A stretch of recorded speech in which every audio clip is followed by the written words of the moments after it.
Hello guys, welcome back to the channel. आज की जो हमारी वीडियो है वो एक बुक रिव्यू के ऊपर है। इस वीडियो में हम बात करेंगे द मिलियनेयर टीचर बुक के बारे में और हमने इस बुक के ऊपर क्या सीखा और हाँ, ये बुक आपको अपने फाइनेंशियल इंडिपेंडेंस के गोल को अचीव करने के लिए कैसे हेल्प कर सकती है। मिलियनेयर टीचर जो बुक है वो लिखी है एंड्रयू हैलम ने, जो कि एक एवरेज मिडिल क्लास फैमिली से बिलोंग करते थे। एंड्रयू हैलम एक इंग्लिश टीचर थे और उन्हें काफ़ी छोटी उम्र में मनी को कैसे मैनेज करना चाहिए और कैसे आप अपनी सेविंग्स को यूज़ करके फाइनेंशियल इंडिपेंडेंस अचीव करते हैं, उस स्ट्रेटजी को इस्तेमाल करना सीख लिया था एंड्रयू। जैसा कि मैंने कहा, एंड्रयू के पिताजी एक मैकेनिक थे और उनके 3 भाई बहन थे। वो एक काफ़ी मिडिल क्लास फैमिली को बिलोंग करते थे। एंड्रयू एक छोटी सी उम्र में ही कार मैकेनिक की शॉप में उन्होंने एक पार्ट टाइम जॉब ले ली थी और अपने पैसे सेव करके उन्होंने अपनी कॉलेज की एजुकेशन की फ़ीस भी खुद पे की थी। इनफैक्ट इस बुक में जो उन्होंने स्ट्रेटजीज को एक्सप्लेन किया है, वो स्ट्रेटजी उन्होंने खुद अपनी लाइफ में इम्प्लीमेंट की है और जब तक वो 40 इयर्स के हुए तब तक वो एक मिलियनर बन चुके थे। इस बुक में मनी मैनेजमेंट पे काफ़ी डिटेल में एक्सप्लेनेशन दिया गया है और कैसे आप एक एवरेज सैलरी अर्न करके भी अपनी सही स्ट्रेटजीज का इस्तेमाल करके कैसे मिलियनर बन सकते हैं और कैसे आप अलग अलग वेल्थ मैनेजमेंट टूल्स का यूज़ करके अपनी ओवरऑल वेल्थ को बढ़ा सकते हैं, उसके बारे में काफ़ी डिटेल में एक्सप्लेनेशन दी गई है। एंड्रयू कहते हैं कि स्कूल और कॉलेजेस में हमें काफ़ी सब्जेक्ट सिखाए जाते हैं, लेकिन मनी को कैसे मैनेज करना इसके बारे में कभी कोई बात नहीं करता।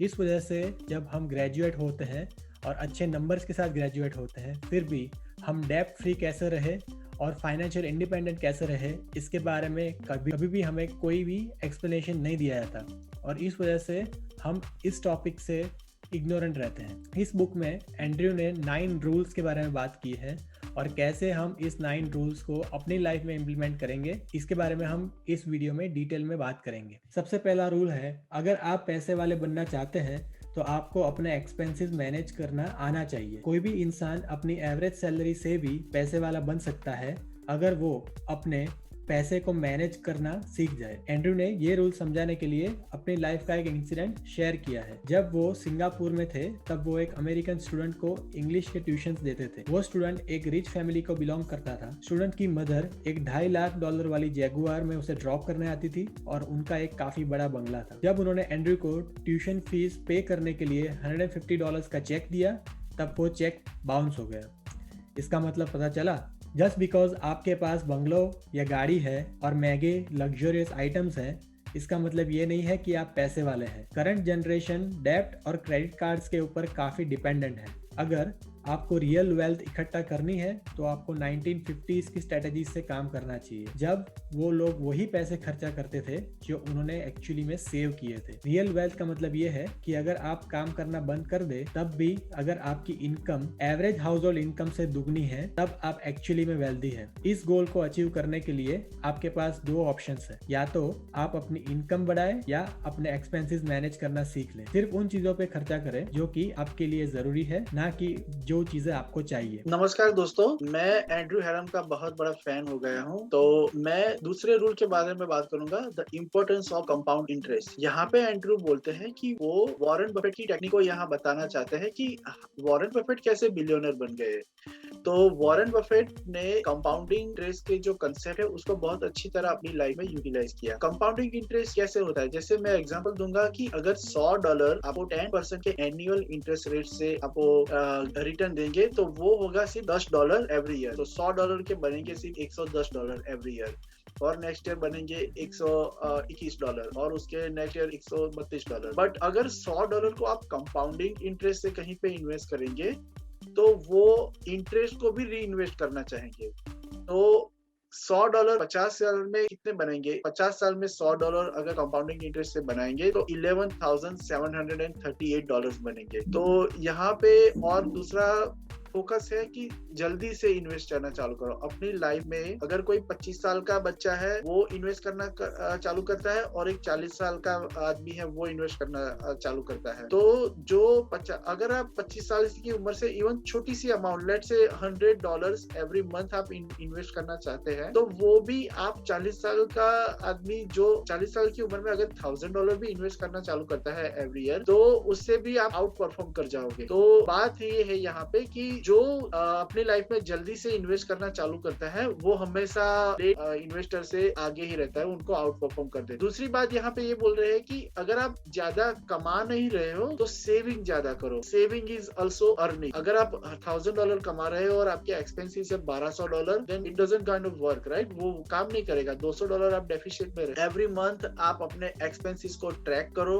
उनको कैसे आप कम करना चाहते हो वो आप अपनी फैमिली के साथ बैठ के डिसाइड करो, और थोड़े से एक्सपेंस कट करके उसको इन्वेस्टमेंट में डालना चालू करो। और यहाँ पे दूसरा ये है कि कहाँ पे इन्वेस्ट नहीं करना है वो भी एंड्रयू अपनी बुक में आगे बताते हैं। अगर आपके पास पेंडिंग क्रेडिट कार्ड है तो आपको इन्वेस्ट नहीं करना है। अगर आपके पास कोई डेब्ट है तो आपको इन्वेस्ट नहीं करना चाहिए, क्योंकि मेरे ख्याल से एंड्रयू ने जो बताया है उसका कंक्लूजन ये है कि आप पहले अपने क्रेडिट कार्ड्स को पे करो, अपनी जो सारी डेब्ट है उसको मैनेज करो, उसके बाद अगर थोड़ा सा पैसा बचता है तो आप इन्वेस्ट करना चालू करो। और investing in stock market, Andrew बोलते हैं इट्स ए ग्रेट आइडिया। अगर कोई एवरेज आदमी भी स्टॉक मार्केट में अच्छे से ब्लू चिप स्टॉक में इन्वेस्ट करता है तो उसका एनुअल रेट ऑफ रिटर्न होता है 9.6%, जो किसी और भी कोई भी रियल एस्टेट या गोल्ड या कहीं से ये बहुत ही बेटर रिटर्न ऑन इन्वेस्टमेंट है। अश्विक, तो अब आते हैं रूल नंबर 3 के ऊपर। ये रूल है क्यों स्टॉक मार्केट इंडेक्स आपके लिए बेस्ट ऑप्शन है। स्टॉक मार्केट में पैसे बनाना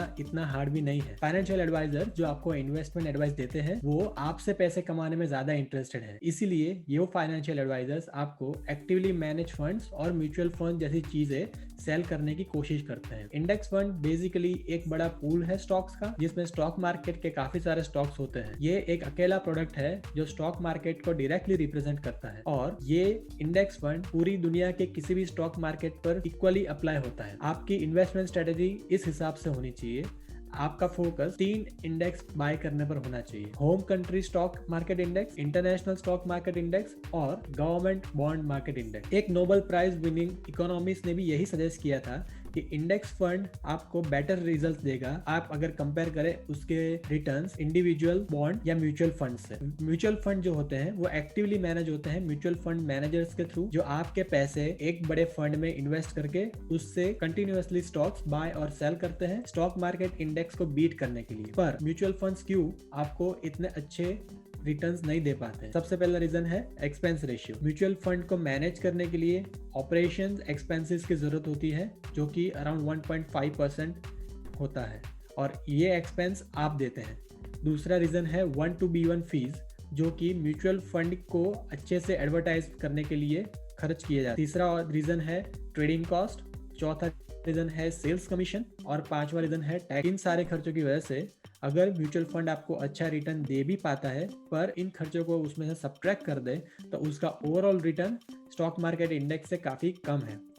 on the other hand stock market index actively manage नहीं किए जाते और वो सिर्फ ओवरऑल स्टॉक मार्केट को रिप्रेजेंट करते हैं। इसकी वजह से जो सारे एक्सपेंसेस के बारे में हमने पहले बात की थी वो सारे एक्सपेंसेस इंडेक्स फंड के ऊपर इम्प्लीमेंट नहीं होते।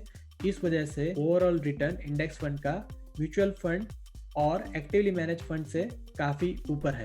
आश्विक, मैं यहाँ पे एंड्रयू के नेक्स्ट रूल से काफी इम्प्रेस हुआ हूँ। एंड्रयू कहते हैं conquer the enemy in the mirror. Even though mutual fund के मैनेजर्स बोलते हैं कि उनके फंड्स के rate of return over the long term काफी अच्छे रहते हैं, लेकिन एक्चुअली में रिटर्न जो एक्सपेक्टेड और जो नंबर्स बताते हैं उससे काफी कम रहते हैं।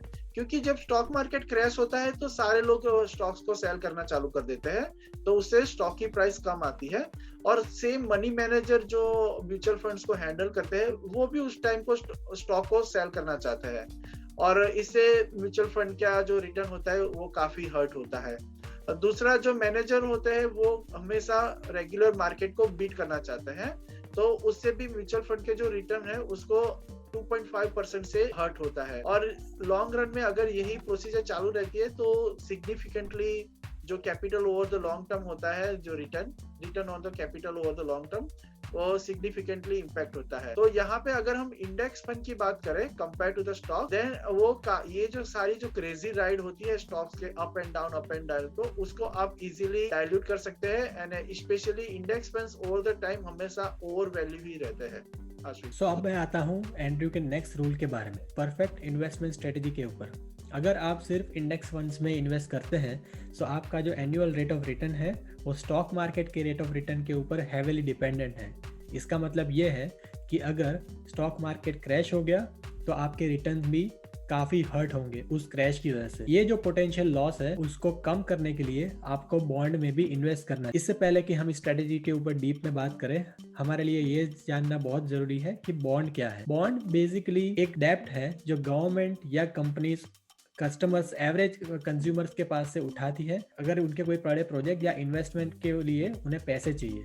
सो आप बेसिकली गवर्नमेंट या कंपनीज के साथ एक बॉन्ड खरीदते हैं जिसके ऊपर लिखा होता है कि आपको एक फिक्स रिटर्न मिल जाएगा। नॉर्मली बॉन्ड के रेट ऑफ रिटर्न वेरी करते हैं और बॉन्ड के रेट ऑफ रिटर्न कंपैरेटिवली काफी कम भी हो। तो लेट्स फॉर एग्जांपल आप लेते हैं कि आपने एक बॉन्ड खरीदा है जिसका एनुअल रेट ऑफ रिटर्न है 1%, लेकिन अगर उस साल इन्फ्लेशन 3% से बढ़ता है तो आपका ओवरऑल रिटर्न नेगेटिव हो जाएगा। ये जो लॉस है उसको मैनेज करने के लिए आपको बॉन्ड के भी इंडेक्स बाय करने चाहिए। बॉन्ड इंडेक्स भी एक स्टॉक मार्केट इंडेक्स की तरह होता है जो सारे बॉन्ड्स का एक ओवरऑल इंडेक्स बनाया जाता है, जिसकी वजह से आपका जो रिटर्न है वो कंपैरेटिवली बढ़ जाता है। एंड्रयू कहते हैं कि आपको अपनी पोर्टफोलियो में स्टॉक मार्केट इंडेक्स और बॉन्ड का एक रेशियो बना के चलना चाहिए आपके रेट ऑफ रिस्क के ऊपर। अगर आप कंपैरेटिवली बहुत यंग है तो आपको अपनी पोर्टफोलियो स्टॉक मार्केट इंडेक्स के ऊपर हेविली डिपेंडेंट रखनी चाहिए और अपनी पोर्टफोलियो का एक छोटा सा पोर्शन, लेट्स से 20%, आपको बॉन्ड मार्केट इंडेक्स में इन्वेस्ट करना चाहिए। इसकी वजह से अगर आप एक स्टॉक मार्केट क्रैश के थ्रू पास होते हैं तो आपका जो इंडेक्स फंड वाला जो पोर्टफोलियो है वो कम हो जाएगा, लेकिन आपका बॉन्ड इंडेक्स वाला जो पोर्टफोलियो है वो सेम रहेगा और आप ये पैसे से ज़्यादा इंडेक्स फंड खरीद सकते हैं और आपका ओवरऑल रिटर्न बढ़ जाए। स्ट्रेटेजी को इम्प्लीमेंट करके अगर आप over the long term investment करेंगे आपका ओवरऑल रिटर्न काफी ज्यादा रहेगा और आपके पैसे भी सेफ रहेंगे। एंड्रयू का अगला रूल है कि it does not matter where you are, मतलब वो बोलते हैं कि आप कहीं पे भी कौन सी भी कंट्री में रह रहे हो, दैट डजंट मैटर, क्योंकि based on where you are located around the world आप अपने जो पोर्टफोलियो है उसको बैलेंस कर सकते हो। अपनी जो होम कंट्री है उसके स्टॉक मार्केट के इंडेक्स में थोड़ा सा पैसा डालो, थोड़ा सा बॉन्ड इंडेक्स में डालो, थोड़ा सा यूएस स्टॉक मार्केट इंडेक्स में डालो और ग्लोबल शेयर्स इंडेक्स में डालो। तो अगर ये चारों फैक्टर को आप बैलेंस करके अपना इन्वेस्टमेंट पोर्टफोलियो बनाते हो then you are always safe. आप हमेशा कोई भी स्टॉक मार्केट में या कोई भी सिचुएशन में आपका पोर्टफोलियो सेफ रहेगा। और ऐसे वर्ल्ड अक्रॉस द वर्ल्ड काफी लोग हैं जिन्होंने ग्रेट सक्सेस अचीव की है ऐसे पोर्टफोलियो के रिस्क मैनेजमेंट बैलेंस करके। और दूसरा यहाँ एंड्रयू बोलते हैं कि don't get fooled bye hidden cost, क्योंकि जो नॉर्मल मनी मैनेजर होते हैं ना वो आपके फंड को म्यूचुअल फंड में डालते हैं rather than low cost index fund. तो उससे क्या होता है कि जो म्यूचुअल फंड जो होते हैं उसके फाइनेंशियल रिप्रेजेंटेटिव की सैलरी, फिर जो मैनेजर ये म्यूचुअल फंड को मैनेज करते हैं उनका अपना जो प्रॉफिट मार्जिन रहता है, दूसरे जो लोग होते हैं बैकअप टीम में जो रिसर्च करते हैं हमेशा अच्छे स्टॉक्स को फाइंड करने, उनकी सैलरी, ट्रेडिंग कॉस्ट, बिकॉज ये लोग कॉन्स्टेंटली स्टॉक्स को बाय एंड सेल करते हैं टू बीट द मार्केट। तो इस तरह की हिडन कॉस्ट जो होती है ना वो हमेशा ओवरऑल जो रेट ऑफ रिटर्न होता है म्यूचुअल फंड का आपके को कम कर दे। रिटायरमेंट फंड्स वाले भी हमेशा इन्वेस्टमेंट फंड में ही इन्वेस्ट करते हैं। तो मेरे ख्याल से एंड्रयू को जो कंक्लूजन है यहाँ पे वो बोलना चाहते हैं कि better to invest in index fund. Ashwin, अब आते हैं एंड्रयू के नेक्स्ट रूल के ऊपर जो कि है डोंट बी ग्रीडी। अगर आप लॉन्ग टर्म इन्वेस्टमेंट स्ट्रेटजी को फॉलो करेंगे सो आपकी ओवरऑल जर्नी में ऐसे काफ़ी मौके आएंगे जिसमें आपको लगेगा कि अगर आप ये पर्टिकुलर इंडिविजुअल स्टॉक में इन्वेस्ट करें तो आपका ओवरऑल रिटर्न काफ़ी बढ़ जाएगा। पर आपको इन चीज़ों का ध्यान रखना चाहिए कि कोई भी इंडिविजुअल स्टॉक फाइंड करना जो कि आपको लॉन्ग पीरियड ऑफ टाइम के ऊपर अच्छे रिटर्न दे सकता है वो बहुत ही मुश्किल है। काफ़ी इन्वेस्टर्स इस ग्रीड की वजह से ये लॉन्ग टर्म स्ट्रेटेजी को छोड़कर ऐसी शॉर्ट टर्म स्टॉक पिकिंग के रास्ते पे चले जाते हैं और फिर गलत स्टॉक पिक करने की वजह से उनके ओवरऑल रिटर्न काफी कम हो जाते हैं। इंडिविजुअल स्टॉक्स को ढूंढना और पिक करना जो आपके लिए काफी अच्छे रिटर्न्स देंगे over a long period of time काफी हार्ड है। पर इस सारी प्रॉब्लम्स के पास होने की जगह आप ये परफेक्ट इन्वेस्टमेंट स्ट्रेटेजी को यूज कर सकते हैं जिसमें आप स्टॉक मार्केट इंडेक्स फंड और बॉन्ड इंडेक्स फंड से अपनी पोर्टफोलियो को मैनेज कर सकते हैं और आपके रिटर्न सिग्निफिकेंटली हायर होंगे एज कम्पेयर टू पीपल जो इंडिविजुअल स्टॉक्स को पिक करते हैं और मार्केट को बीट करने का ट्राई करते हैं।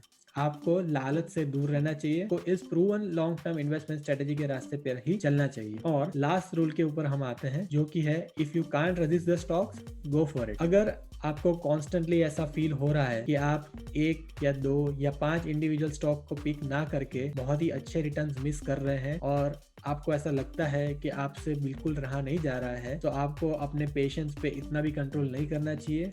आपको अपनी ओवरऑल पोर्टफोलियो का एक बहुत ही छोटा उन स्टॉक्स को खरीद के उनको अपनी पोर्टफोलियो में ऐड करना चाहिए। और आपको फिर भी इन चीज़ों का ध्यान रखना चाहिए कि अगर आप अपनी पोर्टफोलियो में इंडिविजुअल स्टॉक को ज़्यादा ऐड करेंगे, आप इस प्रूवन स्ट्रेटजी को लॉन्ग टर्म इन्वेस्टमेंट स्ट्रेटजी से आपको जो ओवरऑल रिटर्न मिलता है उसको पाने का मौका खो सकते हैं अगर आप ज़्यादा से ज़्यादा स्टॉक्स अपनी पोर्टफोलियो में डालेंगे तो। सो ओवरऑल हमने बात की ये 9 रूल्स के बारे में जो एंड्रयू एलम ने दिखाए हैं अपनी बुक द मिलियनेयर टीचर के ऊपर। अश्विक, मैं काफी इंस्पायर्ड हुआ हूँ और मुझे लगता है कि एंड्रयू ने जो रूल्स बनाए हैं और बताए हैं इस बुक में, अगर कोई भी नॉर्मल इन्वेस्टर, कोई भी नोवाइस ट्रेडर जो इन्वेस्टर है, वो अगर इन रूल्स को फॉलो करके अपना पोर्टफोलियो मैनेज करे तो मेरे ख्याल से वो किसी भी मार्केट में सर्वाइव कर सकता है। मैं व्यूअर से यही बात पूछना चाहूंगा कि अगर आप भी हमसे कोई और बुक का रिव्यू करवाना चाहते हैं, then feel free to write in the comment section. हमारे वीडियोस को लाइक कीजिए, अपने दोस्तों के साथ शेयर कीजिए और डेफिनेटली हमारी चैनल को सब्सक्राइब कीजिए। और थैंक यू सो मच। और वो जो बेल आइकन है ना,